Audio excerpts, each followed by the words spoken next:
নামের মাহাত্ম্য নিয়ে আরেকটি ঘটনা। একবার গ্রীষ্মের দিনে শনিবারে স্কুল করে স্নান খাওয়া সেরে কাটোয়ার ট্রেন ধরে পাটুলি স্টেশনে নেমে বেলেরহাট গ্রামে সৎসঙ্গ করতে গেলাম। সন্ধ্যায় সৎসঙ্গ হলো, 4 জনের দীক্ষা হলো।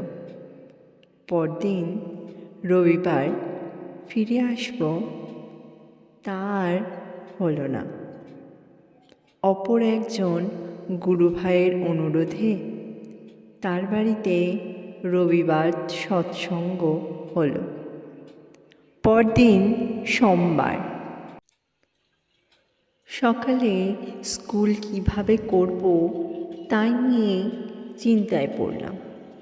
খুব ভোরে উঠে 40 মিনিটের হাঁটা পথে পাটুলি স্টেশনে পৌঁছাই তখন ঘড়িতে 4:15 বাজে।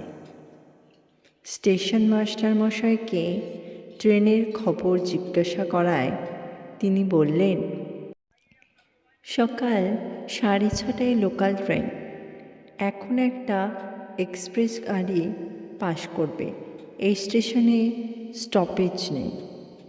ভাবছি লোকাল ট্রেনে গেলে স্কুল করা যাবে না। লোকাল ট্রেনের একটি টিকিট কেটে একটা বেঞ্চে বসে দয়ালকে স্মরণ করে আকুল প্রাণে নাম করছি আর ভাবছি কিভাবে স্কুল করব। লহমায় অত্যাশ্চর্য ঘটনা ঘটে গেল। এক্সপ্রেস ট্রেনটি পাটুলি স্টেশনে থেমে গেল। তাড়াতাড়ি গার্ড সাহেবকে আমার সমস্যার কথা বলায় তিনি গাড়িতে উঠতে অনুমতি দিলেন। 5:05 কাটোয়া স্টেশনে পৌঁছে গেলাম।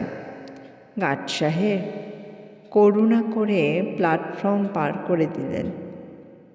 আমি 2.5 ঘন্টা হাঁটা পথে স্টেশন থেকে বিশ্বেশ্বর পৌঁছে যথাসময়ে স্কুল করতে পারলাম। আমার দয়াল ঠাকুরের বাণী সত্যি প্রমাণিত হলো।